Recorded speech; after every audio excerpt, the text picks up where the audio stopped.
काल घडलेली अभिषेक घोसाळकर यांच्या संदर्भातली घटना ही अत्यंत दुःखद आहे। एका तरुण नेत्याचं अशा पद्धतीनं त्या ठिकाणी निधन व्हावं हे अतिशय गंभीर आहे।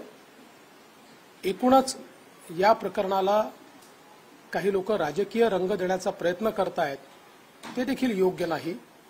ही घटना जरी गंभीर असली तरी देखील अगदी 2024 मध्ये ज्यांनी गोळ्या घातल्या ते मॉरिस असतील किंवा अभिषेक घोसाळकर असतील यांचे एकत्रित पोस्टर्स हे आपल्याला पाहायला मिळालेले आहेत।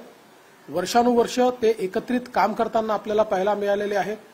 आता कुठल्या विषयातनं त्यांचा इतका बेबनाव झाला की या मॉरिसने थेट घोसाळकरांना त्या ठिकाणी अक्षरशः गोळ्या मारल्या आणि स्वतःला गोळ्या मारून घेतल्या।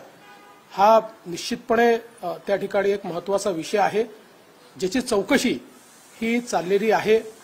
बऱ्याच गोष्टी पोलिसांच्या लक्षात आलेल्या आहेत, त्या योग्य वेळी आपल्यासमोर उघड करण्यात येतील। त्याची जी काही कारणं लक्षात येत आहेत ती कारणं वेगवेगळी आहेत। ती एकदा सगळी कारणं कन्फर्म झाली की त्याची माहिती देखील आपल्याला सर्वांना देण्यात येईल।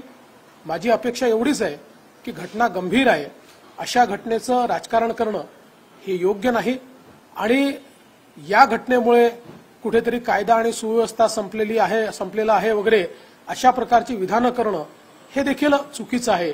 कारण वैयक्तिक वैमनस्यातनं घडलेली ही घटना आहे। तथापि या संदर्भात बंदुका असतील किंवा या संदर्भात लायसन्सेस असतील, ते होते की नाही, ते योग्य होते की नाही, नसतील तर मग बंदूक आली कुठनं, किंवा अशा प्रकारचे लायसन्सेस देताना अजून काही खबरदारी घेतली पाहिजे का, अशा प्रकारचा विचार राज्य सरकार निश्चितपणे करेल।